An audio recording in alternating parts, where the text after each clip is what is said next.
इसकी हस्तरेखा मस्तक रेखा को देखना देता है। और ब्राह्मण होते हैं जो ज्योतिषी होते हैं तो उनसे पूछा जाता है कि हमारी सयानी पुत्री हो रही है, पुत्र के ग्रह कैसे चल रहे हैं।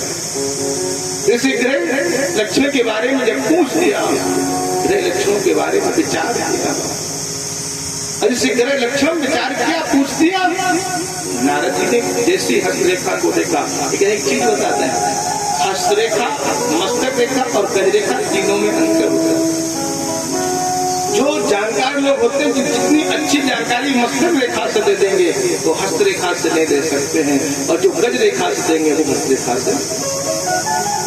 जैसे कहा जाता है, होनहार बिलवान के लखत चीकने, जो होनहार बालक होता है उसके पैर चीकने होते हैं, और जिसके पैर खुरदुरे हो समझ लो भविष्य कैसा है, बोलो राधे राधे। जैसे फिर गोविंद ने श्याम सुंदर लीलाधारी ने अपने विचारों को किया, मन वाले को पवित्र किया। आज भैया ने देखा क्या कहा, सब लक्षण संपन्न कुंवारी और होई और सतत पिए प्यारे। मैया ने जैसे सुना, मैंने ने मेरी पुत्री को चाहने वाला पति मिलेगा, बहुत प्रसन्न। लेकिन नारद जी बोले अभी प्रसन्न की बात नहीं है, बोले आगे तो सुनो। बोले आगो ने अमान मत पेत, ऐसा स्वामी मिलेगा पार्वती जी को जिसके गुण तो कम है, अवगुण ज्यादा है।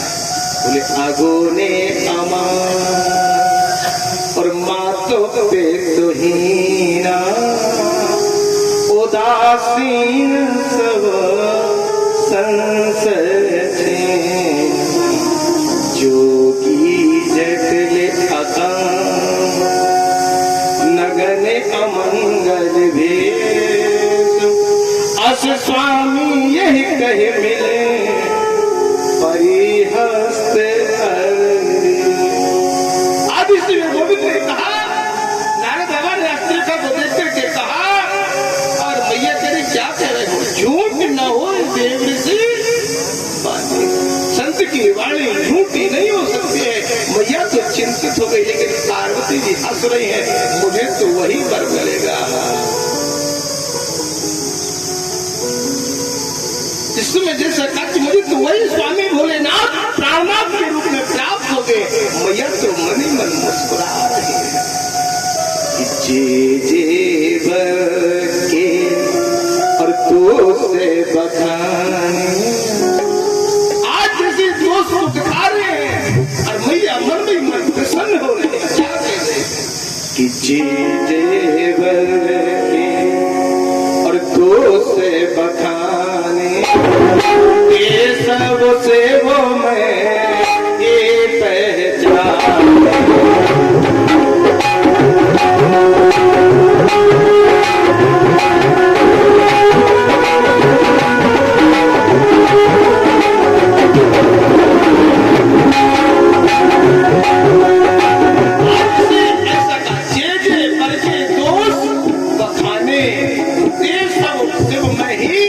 पहचाने मैया तो मन में मुस्कुरा कर क्या कहते हैं, जो तब करे तुम्हारे तुम्हारे पावन में न सकते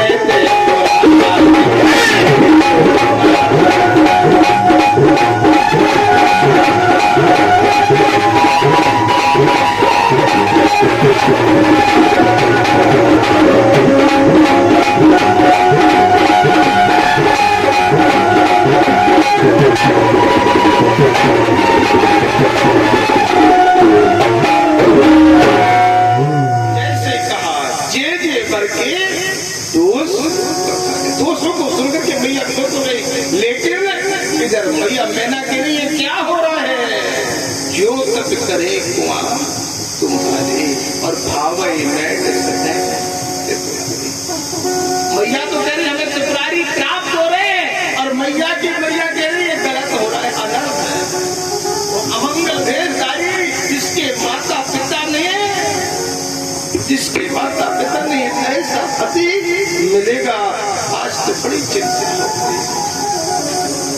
नारद बाबा की विदाई की, लेकिन मैना को दुख हो गया कि मेरी पुत्री की किस्मत में ऐसा वर लिखा है, मेरी पुत्री की किस्मत में ऐसा वर लिखा है, इससे जब दुख हुआ मेरे गोविंद ने श्याम सुंदर भगवान ने कहा आज तक स्वरूप का दर्शन कराया मन माने क्या कहा। आज तो भैया ने ब्राह्मण और नाऊ को बुलाया। पहले का नियम था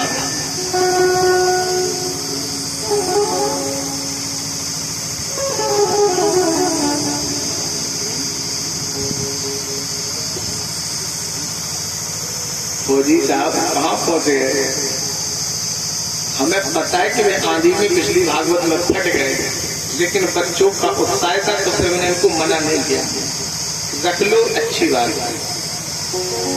अब तो हम भी जानते कि फटी वस्तु नहीं रखना चाहिए या उसकी व्यवस्था करा देना चाहिए, है कि नहीं, लेकिन अब जो है वो उसकी कृपा है।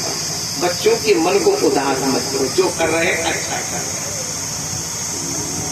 अब आंधी आई, अब जैसे हमें सुनने को मिला कि पंडित जी बैठे थे, पंडित जी के ऊपर क्या बीतेगी बोलो राधे राधे। ये हरि के विचारों को प्रकट करते हैं। नाऊ और ब्राह्मण को बुलाया और पहले विवाह में नाऊ और ब्राह्मण ही जाया करते थे विवाह पक्का करने के लिए।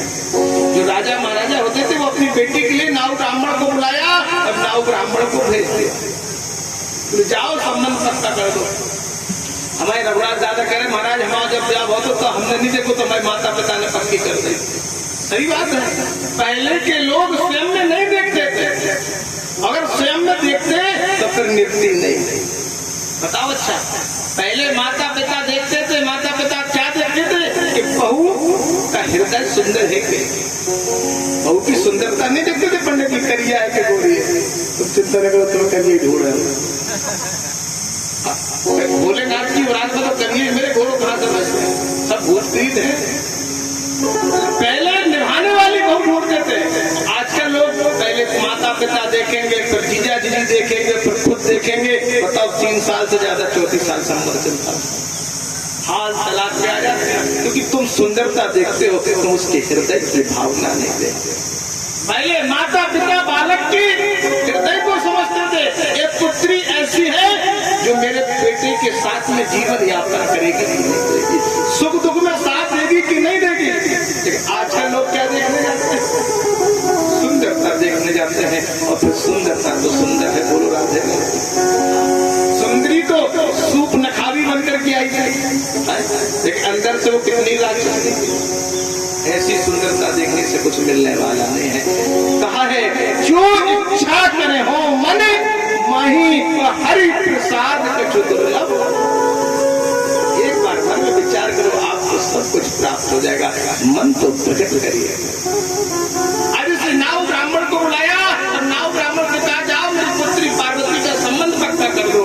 नाऊ ब्राह्मण सबसे पहले इंद्र राज की सभा में पहुंचे, इंद्र की सभा में पहुंचे। ब्राह्मण देवता सीधे थे, जैसे हमारे दत्ता बहुत सीधे हैं, इन्हें संसार से मतलब नहीं। ऐसे ब्राह्मण थे, लेकिन खवास तो खवास होता, वो होशियार था। बोला महाराज क्या कह रहे, इंद्र से संबंध पक्का, जो अपनी इंद्राणी को नहीं देख रहा है, जो रंबा और वसी के कान में लगा है, तो हमारी पार्वती को क्या देखा, ऐसे विवाह नहीं करना। लौट आए, ब्रह्मा जी के पास पहुंचे। ब्राह्मण बोले ब्रह्मा जी ठीक है, बोले ब्रह्मा जी भी ठीक नहीं, हमारी छोटी सी सुकुमार कन्या जिसके 2 कान और ब्रह्मा जी के 4 मुख, 4 मुखों से कोई चिल्लाएगा 2 कानों से सुने। आप मान लो आप लोग बैठे, 4 लोग आपस में बात करने लगे तो एकदम आवाज समझ में नहीं आती। बोले नहीं ब्रह्मा से भी नहीं, जाकर के विष्णु से संबंध तय कर दिया। ऋषि विष्णु से संबंध तय किया। आज पार्वती जी हड़ताल का नाम की सखी को लेकर के अंतर जंगल में चली गई, और इस हड़ताल का नाम की तीज का शुक्ल पक्ष में भादों के महीने में व्रत रखा जाए। हड़ताल का नाम की सखी को लेकर के जैसी मैया गई, भगवान ने कहा विष्णु से भी संबंध पक्का नहीं करो। क्यों? जब एक नारी लक्ष्मी जी पैर दबा रही तो दूसरे की कर तुरंत मना कर दिया। अब तो शिव जी के पास, क्योंकि कहा भी जाता है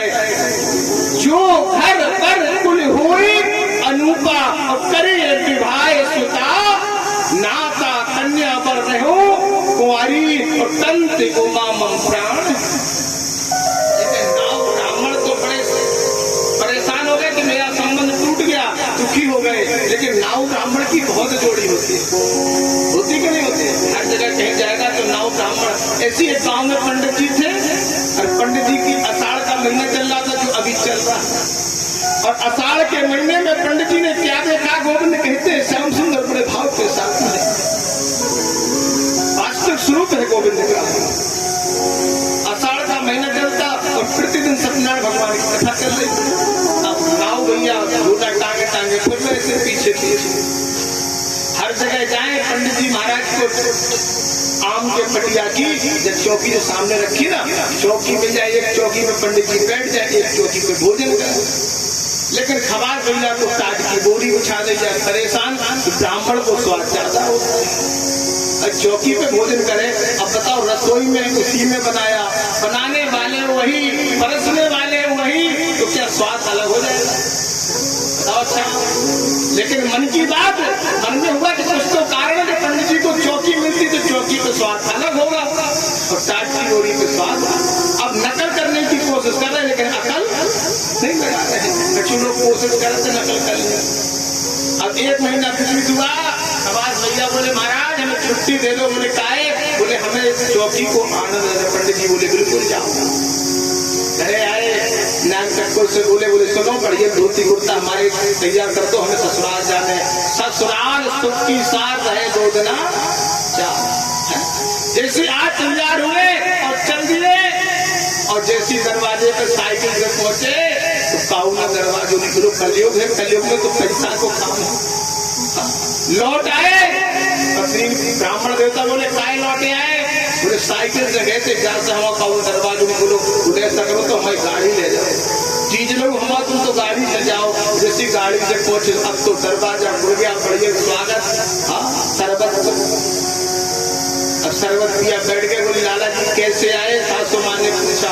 बोले हमारे पंडित जी हैं जिनके साथ में हम रहते हैं, वो रोज चौकी पे भोजन करते हैं, हमें चौकी पे भोजन करना। सासू माँ बोली सबके दामाद गाड़ी फोर व्हीलर मांगते हैं, सोना चांदी मांगते हैं, अंगूठी जंजीर मांगते हैं, हमारे दामाद ने तो सिर्फ चौकी पे भोजन मांगा। हम इतना भी नहीं कर सकते हैं। बहू से कहा, बहू ने कहा भैया सब लकड़ियां हमने जला दी, एक पटिया में ढलो उठा ले आए। पूरी उठा ले आओ। विश्वकर्मा जी से 2 पटलियां और जुड़वाई, महीने लगवाई और बाकर बढ़िया चादर बिछाओ, बैठ गए। और जैसे भोजन करने के लिए बैठे तो महाराज जी गुरु जी भोग लगाते और जैसी घंटी बजाई और तैसे ही डॉक्टर साहब बाम में छिपे थे जो कमरा में, उसमें डलो हुए बाम एक डॉक्टर तो बैठे। और जैसे डॉक्टर साहब बैठे उन्होंने ऐसी घंटी बजाई, डॉक्टर साहब बाम में से निकले और पैर में प्रहार किया। उन्हें सोची जालन नहीं, जालन को बैठे हैं। जैसे पूरब से पश्चिम को सड़के से डॉक्टर साहब जालन से जालन आ गए। भाई डॉक्टर को काम जालन से लगे थे, जालन हो गया तो हाल चल दे।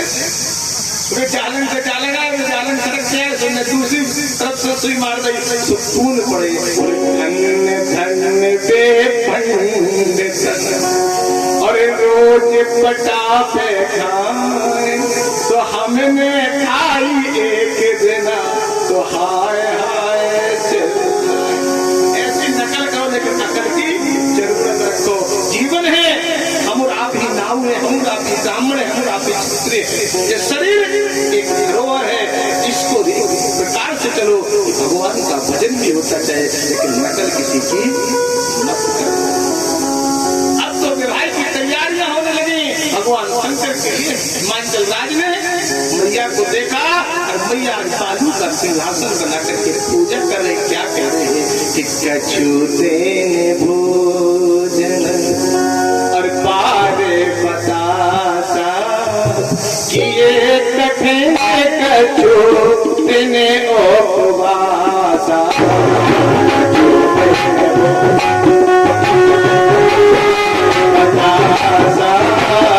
ये कठिन कछुते ने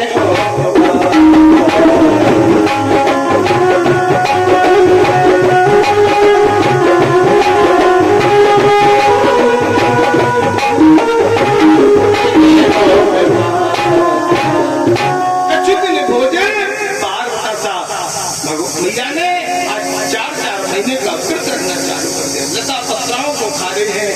अब तो हिमाचल राज कह रहे कोई राक्षस ने मेरी पुत्री का हरण कर लिया, कोई ब्याज ले गया है।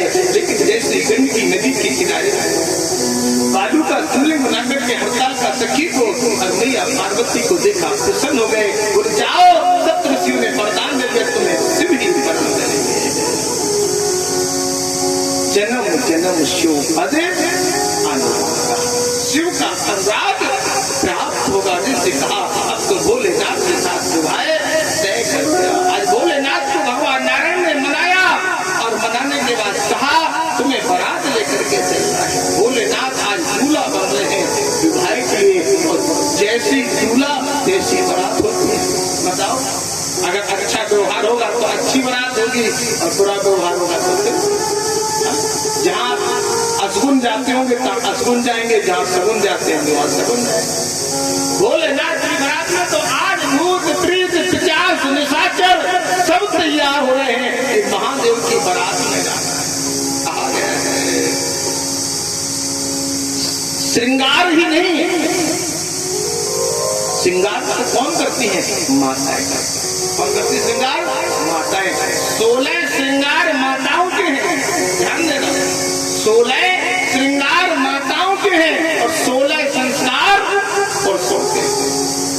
पुरुषों के संस्कार सबसे पहले गर्भ संस्कार, जन्म संस्कार, गुरु दीक्षा संस्कार, पाटी संस्कार, यज्ञोपवित जनेऊ संस्कार, विवाह संस्कार, अंतिम विदाई क्रिया। इस प्रकार से 16 संस्कार है, और संस्कार जिसके अंदर होते हैं वो चरित्रवान होता है। और माताओं को 16 श्रृंगार है। माताओं को 16 श्रृंगार कैसे, वो भी बता दें। जब कन्या का जन्म होता है तो जन्म के समय 9 श्रृंगार साथ में आते हैं।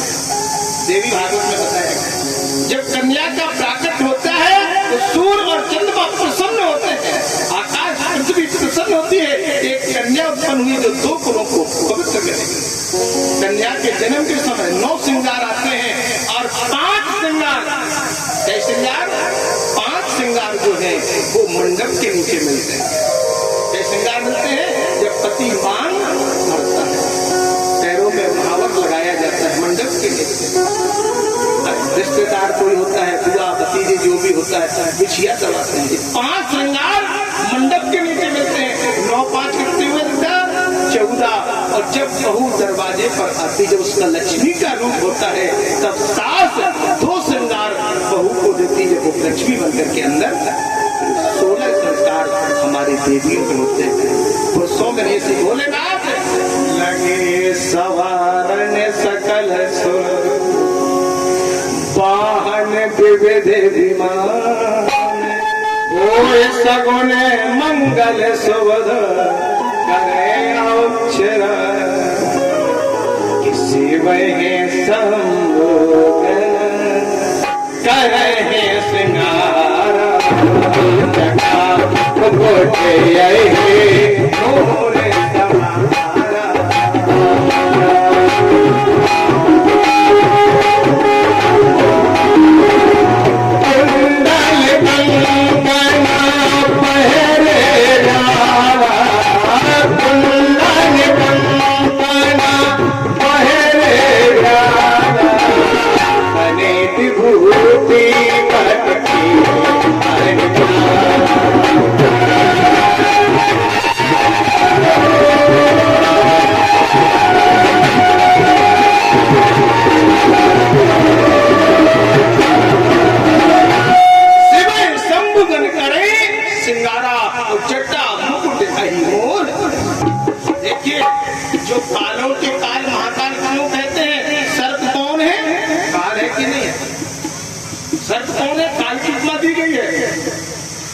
भगवान शंकर एक सर्प को साथ में लेके नहीं गए हैं अपने व्यवहार में। हमने कह रहे रामचरित मानस स्पष्ट कह रहे हैं, एक सर्प को लेकर के नहीं गए हैं, कई सर्प हैं, बहुवचन में सर्प है। सबसे पहले जटाओं में अहिमानी क्या होता है? सर्प। ध्यान देना, जटा मुकुट अहिमोर सवार। अहिमानी सर्प, इसके बाद तन विभूति पट गिरहरी छाला, जो मृगछाला बांधी और मृगछाला में ऊपर से सर्प को लपेट लिया। अगर मृगछाला में सर्प को नहीं लपेटते तो मृगछाला रुक जाती। बताओ अच्छा, आप कई लोगों को देखा होगा जो पजामा पहनते अगर उसमें नरा नहीं हो, अगर पजामा में नरा नहीं हो तो कैसे कल्याण होगा? गुरु राधे ऐसे में गोविंद कहते हैं परमात्मा लीलाधारी। अरे पंडित जी की बात नहीं है, पंडित जी तो मस्त है, बहुत सीधा पंडित है। और इसके बाद में कहा शशि ललाट सुंदर गंगा और नयन तीन उपवीत भुजंगा। उपवीत जो जनेऊ है ना, वो जनेऊ में भी तीन उपवीत भुजंगा, तीन सर्प है, एक मृगछाला में, एक गले में, एक मुकुट पर और तीन जनेऊ बना करके। क्या हो गए? छह हो गए कि नहीं हो गए? हम तो गलत नहीं बोल रहे, रामकृष्ण मानस तो स्पष्ट कह रही है। गरल कंठ और सरन सिर माला, कंठ में भी सर्प है और साथ में मुंडों की माला भी है। अब बता भैया 6-6, 7-7 सर्प जो लेके जा रहा होगा वो कालों का काल महाकाल नहीं होगा तो क्या हमारा इंसान होगा? बोलो आज भोलेनाथ पहुंच रहे हैं बारात में और इधर मैया बैठी है, मन ही मन महेश मुस्काई और हर के व्यंग बचन। तो एक बात है, गोविंद की बारात जा रही है, भोलेनाथ आ जाता नाना बाहर नाना भेषा और वैसे शिव समाज निज। आज तो सभी प्रकार की बारात है, जैसे हमारी पूरी बारात है। देखो भंडारी जी आगे हमारे ड्राइवर साहब पुष्प इनकी बढ़िया बारात है, भोलेनाथ जैसे हमारे सामने सब है। देखो जटाधारी बढ़िया है, एक दूसरे कहूँ अगर जरूरत पड़ जाए रस्सी खींचने की तो कहवा ऐसे। और चालक अगर हवा को झोंको आ जाए तो फिर मैं गाड़ी जोड़ दे। बोलो राधे पूरी बारात है शंकर जी की, कहूँ से लाने की जरूरत नहीं है, बढ़िया बारात आ रही है। विपुल नयन को नयन विहीना और रिष्ट पुष्ट को अतिथन। जैसे मैया मैना ने देखा, मैना सब आरती समारी और गीत सुमंगल गावे। आज मैया ने आरती को संभाल लिया, गीत गा रही थी उसी समय बारात में क्या। जैसे आज बारात का भाव व्यक्त हुआ, भोलेनाथ ने मैया के हाथ से कंचन थार सोए पर पानी और पर चली।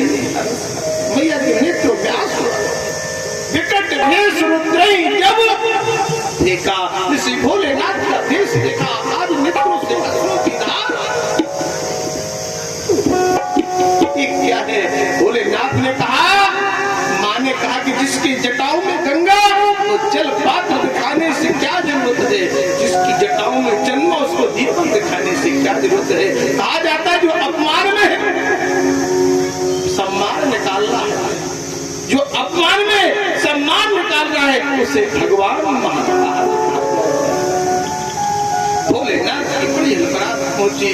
अब तो नारद जी ने समझाया, भोलेनाथ भैया नाराज हुई है, 16 वर्ष का रूप रख लो। आज 16 वर्ष का रूप रख करके आज विवाह हुआ। ब्रह्मा जी ने वेद विधि से विवाह पढ़ा, आज विदा होने लगी और विदा के समय आज कहाँ पालकी में बैठ जाओ और जहाँ सबकी स्थान है वो शमशान पर आकर के भोलेनाथ ने पार्वती जी का जो डोली है उसको रोक दिया। पार्वती जी बोली ये तो शमशान है, बोले सब यहीं आकर के समझाए वही तो हमारा निवास स्थान है। वो शंकर भगवान की मुझे आगे का श्रवण कराए, गोविंद का स्मरण करते हुए। गोविंद मेरो है, गोपाल मेरो है,